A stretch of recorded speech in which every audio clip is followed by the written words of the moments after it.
Chapter 12 of Persuasion, by Jane Austen. This recording is in the public domain.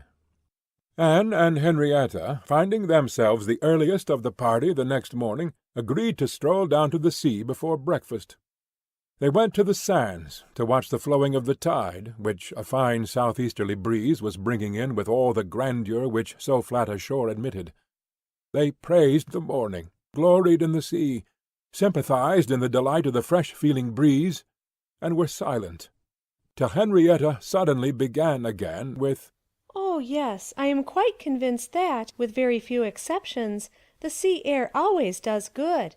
There can be no doubt of its having been of the greatest service to Dr. Shirley after his illness last spring 12-month. He declares himself that coming to Lyme for a month did more good than all the medicine he took, and that being by the sea always makes him feel young again. Now I cannot help thinking it a pity that he does not live entirely by the sea. I do think he had better leave Uppercross entirely, and fix at Lyme. Do not you, Anne? Do you not agree with me that it is the best thing he could do, both for himself and Mrs. Shirley? She has cousins here, you know, and many acquaintance, which would make it cheerful for her, and I am sure she would be glad to get to a place where she could have medical attendance at hand, in case of his having another seizure. Indeed, I think it quite melancholy to have such excellent people as Dr. and Mrs. Shirley, who have been doing good all their lives, wearing out their last days in a place like Uppercross, where, excepting our family, they seem shut out from all the world. I wish his friends would propose it to him. I really think they ought. And, as to procuring a dispensation, there could be no difficulty at his time of life, and with his character. My only doubt is, whether anything could persuade him to leave his parish. He is so very strict and scrupulous in his notions, over-scrupulous, I must say.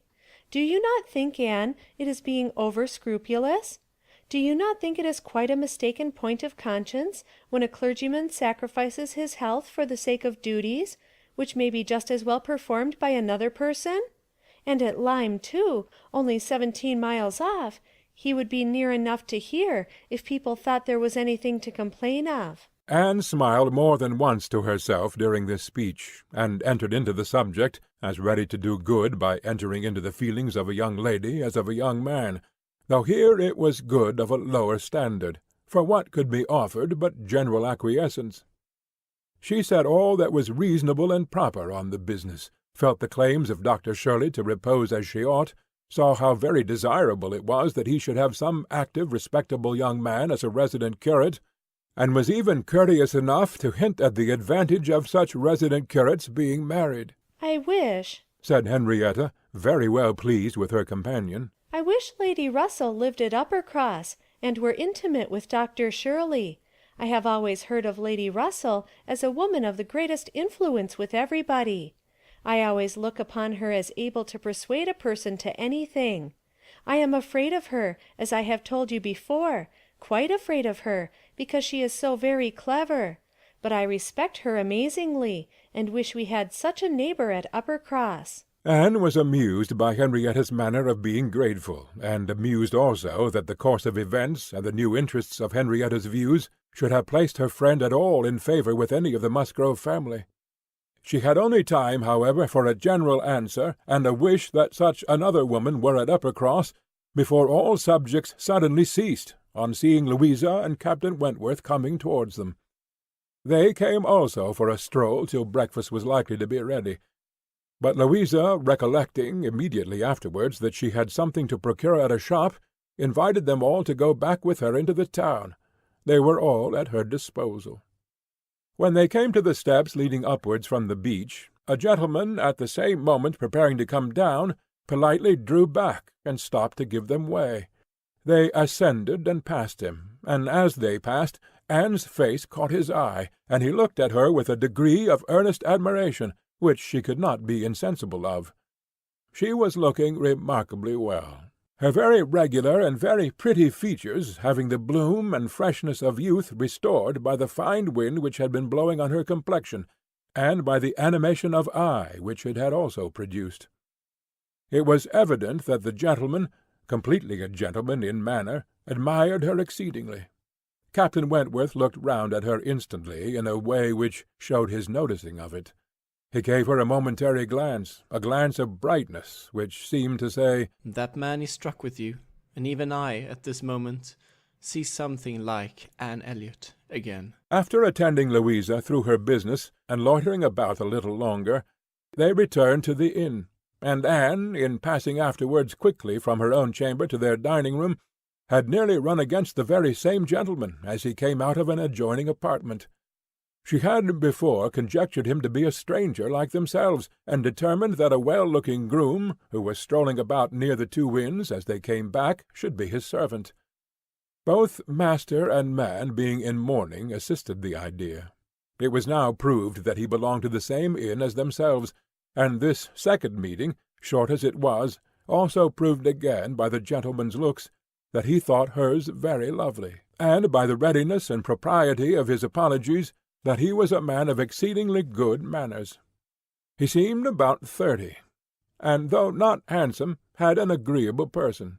Anne felt that she should like to know who he was.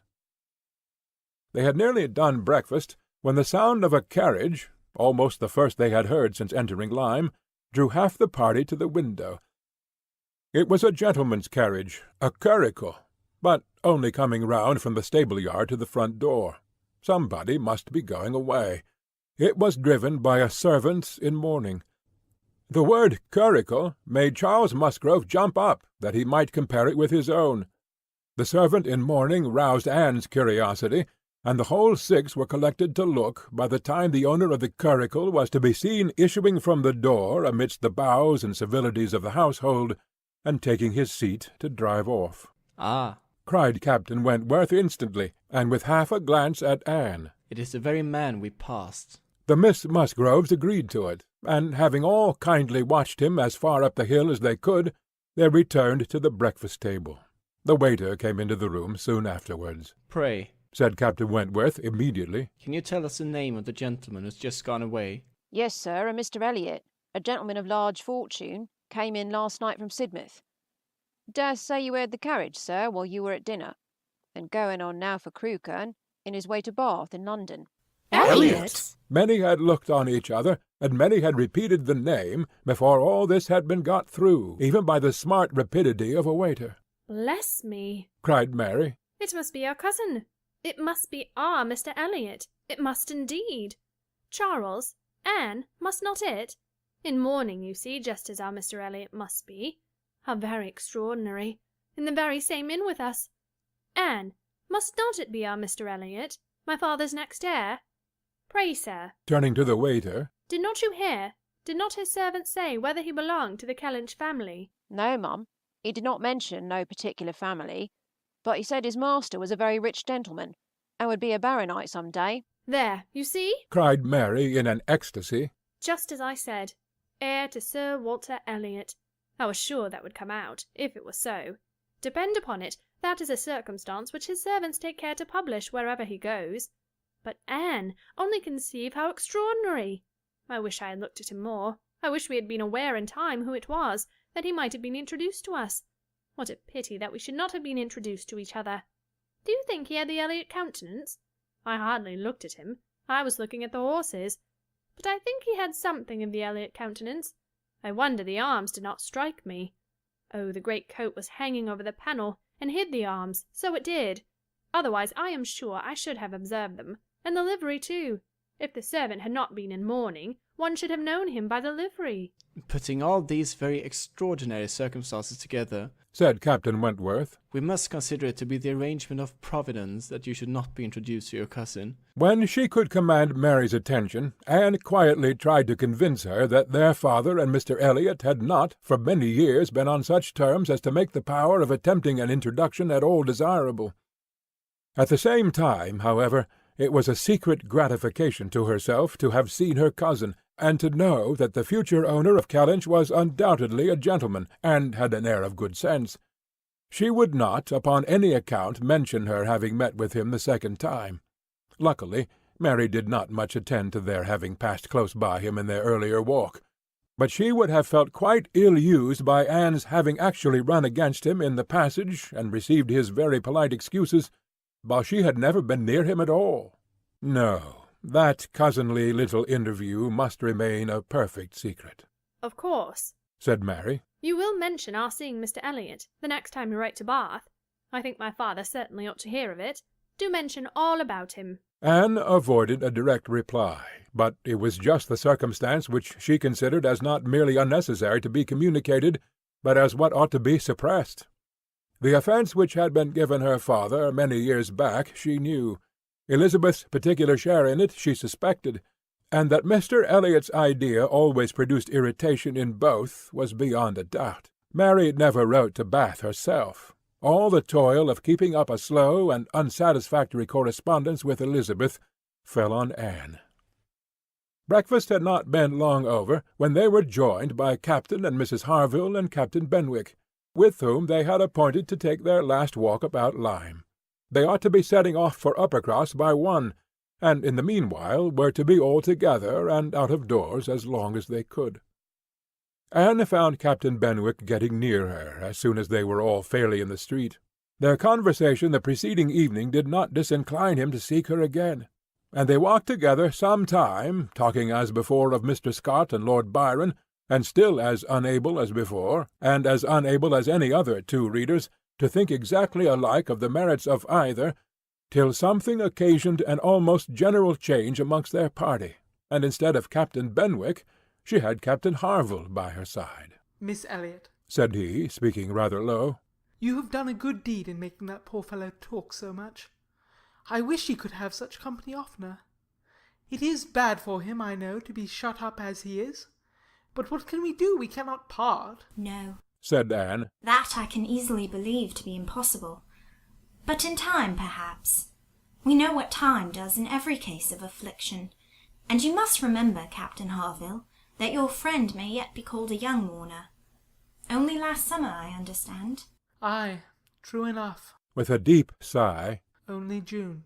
"And not known to him, perhaps, so soon." "Not till the first week of August, when he came home from the Cape, just made into the Grappler.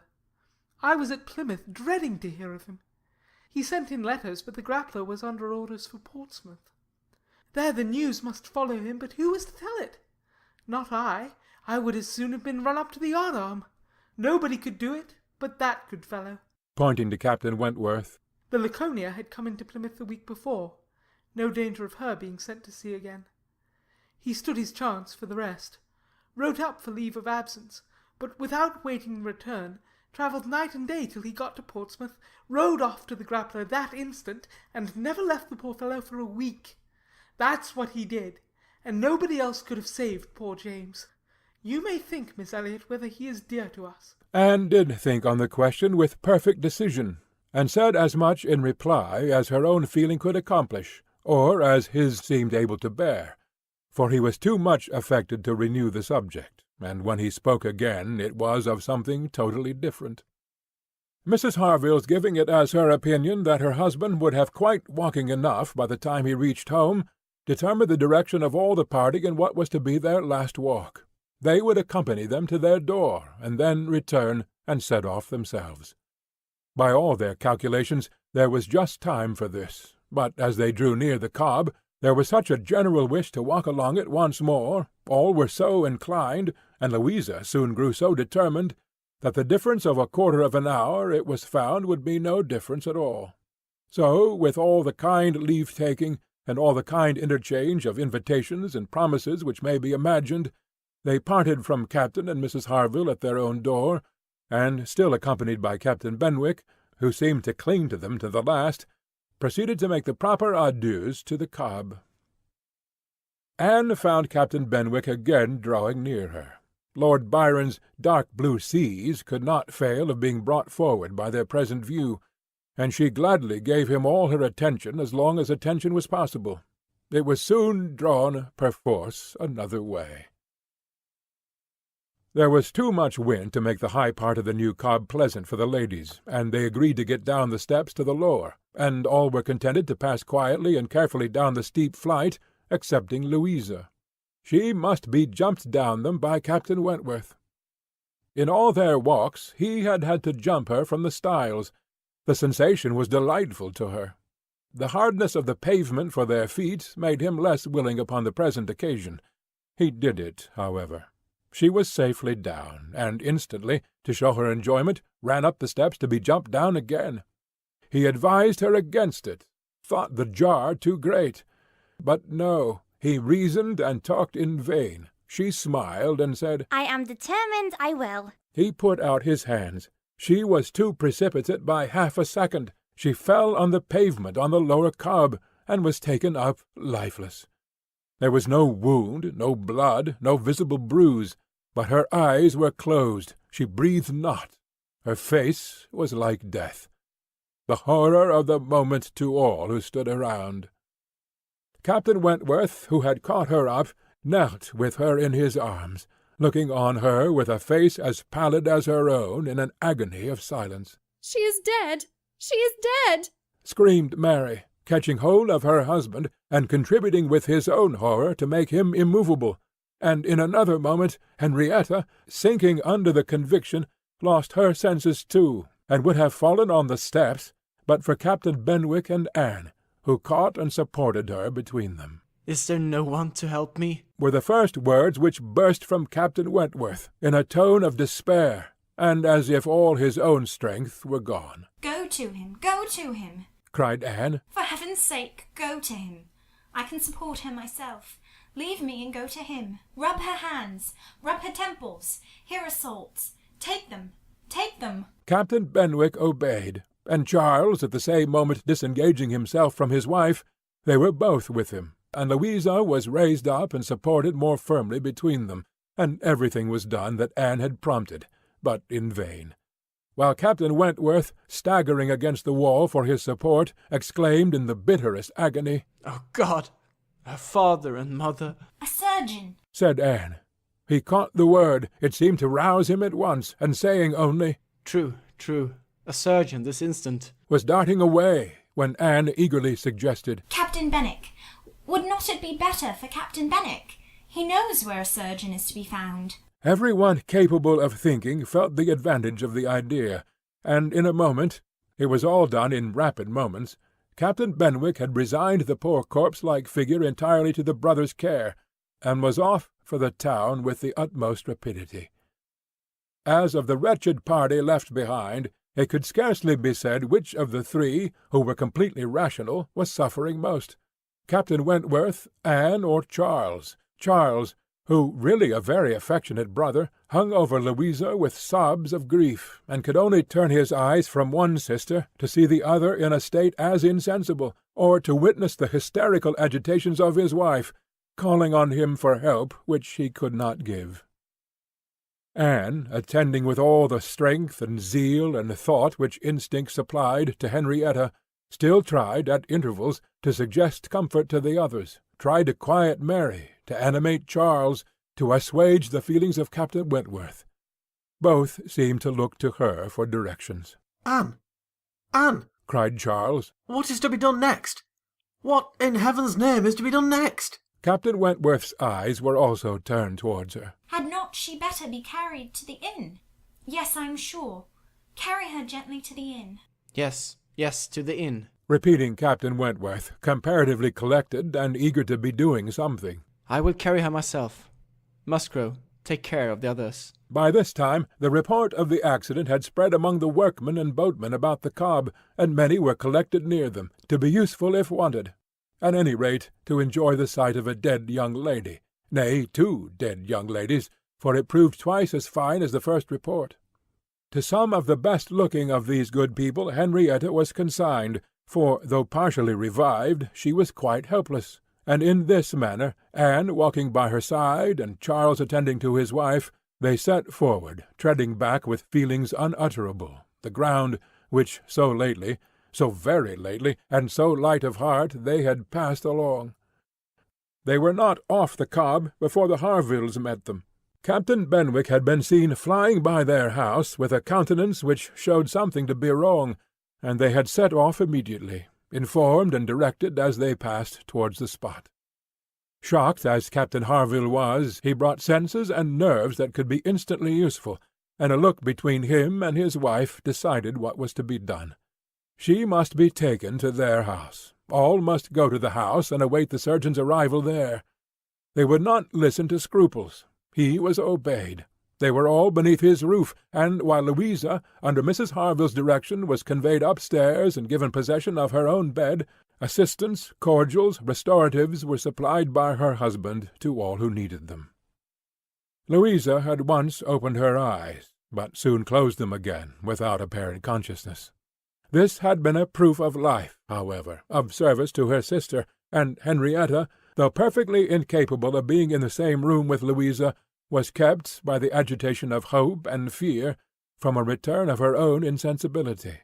Mary, too, was growing calmer. The surgeon was with them almost before it seemed possible.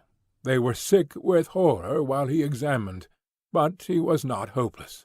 The head had received a severe contusion, but he had seen greater injuries recovered from. He was by no means hopeless. He spoke cheerfully. That he did not regard it as a desperate case, that he did not say a few hours must end it, was at first felt beyond the hope of most, and the ecstasy of such a reprieve, the rejoicing, deep and silent, after a few fervent ejaculations of gratitude to heaven had been offered, may be conceived. The tone, the look with which "Thank God," was uttered by Captain Wentworth, Anne was sure could never be forgotten by her, nor the sight of him afterwards, as he sat near a table, leaning over it with folded arms and face concealed, as if overpowered by the various feelings of his soul, and trying by prayer and reflection to calm them. Louisa's limbs had escaped. There was no injury but to the head. It now became necessary for the party to consider what was best to be done as to their general situation. They were now able to speak to each other and consult. That Louisa must remain where she was, however distressing to her friends to be involving the Harvilles in such trouble, did not admit a doubt. Her removal was impossible. The Harvilles silenced all scruples, and, as much as they could, all gratitude. They had looked forward and arranged everything before the others began to reflect.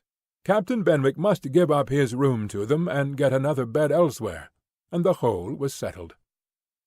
They were only concerned that the house could accommodate no more, and yet, perhaps, by putting the children away in the maid's room, or swinging a cat somewhere, they could hardly bear to think of not finding room for 2 or 3 besides, supposing they might wish to stay, though, with regard to any attendance on Miss Musgrove, there need not be the least uneasiness in leaving her to Mrs. Harville's care entirely. Mrs. Harville was a very experienced nurse, and her nursery maid, who had lived with her long and gone about with her everywhere, was just such another. Between these two she could want no possible attendance by day or night, and all this was said with a truth and sincerity of feeling irresistible. Charles, Henrietta, and Captain Wentworth were the 3 in consultation, and for a little while it was only an interchange of perplexity and terror.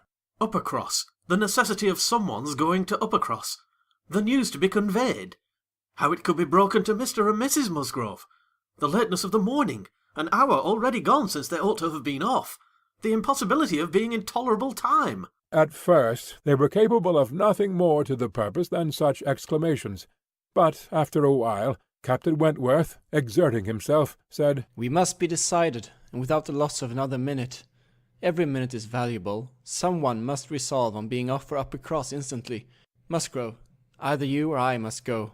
Charles agreed, but declared his resolution of not going away.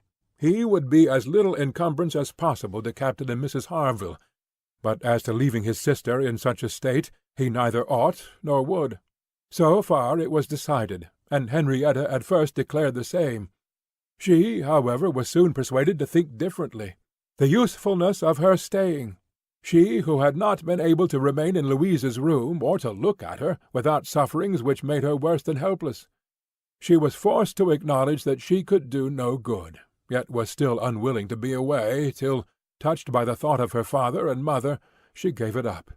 She consented. She was anxious to be at home.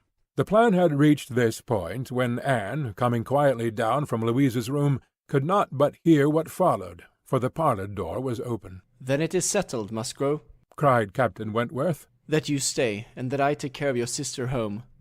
But as to the rest, as to the others, if one stays to assist Mrs. Harville, I think it need be only one. Mrs. Charles Musgrove will, of course, wish to get back to her children, but if Anne will stay, no one so proper, so capable as Anne." She paused a moment to recover from the emotion of hearing herself so spoken of. The other two warmly agreed with what he said, and she then appeared. "You will stay, I am sure. You will stay and nurse her," cried he, turning to her, and speaking with a glow, and yet a gentleness, which seemed almost restoring the past. She coloured deeply, and he recollected himself, and moved away. She expressed herself most willing, ready, happy to remain. It was what she had been thinking of, and wishing to be allowed to do. A bed on the floor in Louisa's room would be sufficient for her. If Mrs. Harville would but think so. One thing more, and all seemed arranged. Though it was rather desirable that Mr. and Mrs. Musgrove should be previously alarmed by some share of delay, yet the time required for the Uppercross horses to take them back would be a dreadful extension of suspense, and Captain Wentworth proposed, and Charles Musgrove agreed, that it would be much better for him to take a chaise from the inn, and leave Mr. Musgrove's carriage and horses to be sent home the next morning early, when there would be the farther advantage of sending an account of Louisa's night. Captain Wentworth now hurried off to get everything ready on his part, and to be soon followed by the two ladies. When the plan was made known to Mary, however, there was an end of all peace in it. She was so wretched and so vehement, complained so much of injustice in being expected to go away instead of Anne, who was nothing to Louisa, while she was her sister, and had the best right to stay in Henrietta's stead. Why was not she to be as useful as Anne, and to go home without Charles, too, without her husband? No, it was too unkind, and, in short, she said more than her husband could long withstand, and as none of the others could oppose when he gave way, there was no help for it. The change of Mary for Anne was inevitable. Anne had never submitted more reluctantly to the jealous and ill-judging claims of Mary. But so it must be, and they set off for the town, Charles taking care of his sister, and Captain Benwick attending to her. She gave a moment's recollection, as they hurried along, to the little circumstances which the same spots had witnessed earlier in the morning. There she had listened to Henrietta's schemes for Dr. Shirley's leaving Uppercross. Farther on she had first seen Mr. Elliot. A moment seemed all that could now be given to any one but Louisa, or those who were wrapped in her welfare. Captain Benwick was most considerately attentive to her, and, united as they all seemed by the distress of the day, she felt an increasing degree of good-will towards him, and a pleasure even in thinking that it might, perhaps, be the occasion of continuing their acquaintance. Captain Wentworth was on the watch for them, and a chaise and four in waiting, stationed for their convenience in the lowest part of the street. But his evident surprise and vexation at the substitution of one sister for the other, the change in his countenance, the astonishment, the expressions begun and suppressed with which Charles was listened to, made but a mortifying reception of Anne, or must at least convince her that she was valued only as she could be useful to Louisa. She endeavoured to be composed and to be just. Without emulating the feelings of an Emma towards her Henry, she would have attended on Louisa with a zeal above the common claims of regard for his sake, and she hoped he would not long be so unjust as to suppose she would shrink unnecessarily from the office of a friend. In the meanwhile she was in the carriage.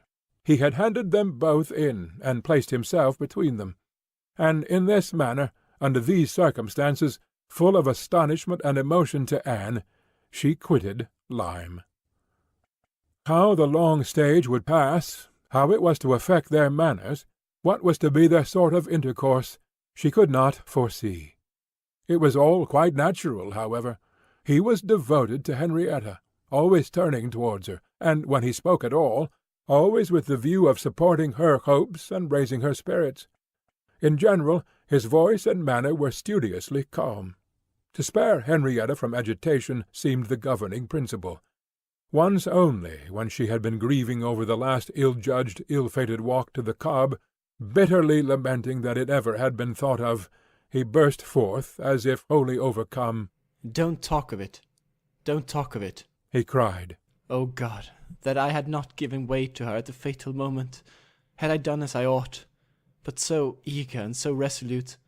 Dear sweet Louisa!" Anne wondered whether it ever occurred to him now to question the justness of his own previous opinion as to the universal felicity and advantage of firmness of character, and whether it might not strike him that, like all other qualities of the mind, it should have its proportions and limits. She thought it could scarcely escape him to feel that a persuadable temper might sometimes be as much in favour of happiness as a very resolute character. They got on fast. Anne was astonished to recognize the same hills and the same objects so soon.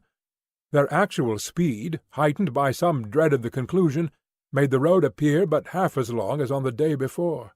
It was growing quite dusk, however, before they were in the neighbourhood of Uppercross, and there had been total silence among them for some time, Henrietta leaning back in the corner, with a shawl over her face, giving the hope of her having cried herself to sleep, when, as they were going up their last hill, Anne found herself all at once addressed by Captain Wentworth. In a low, cautious voice, he said, "I have been considering what we had best do.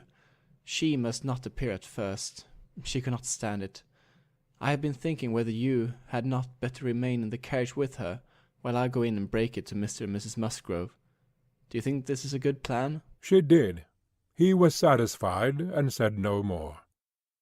But the remembrance of the appeal made a pleasure to her as a proof of friendship, and of deference for her judgment a great pleasure, and when it became a sort of parting proof, its value did not lessen.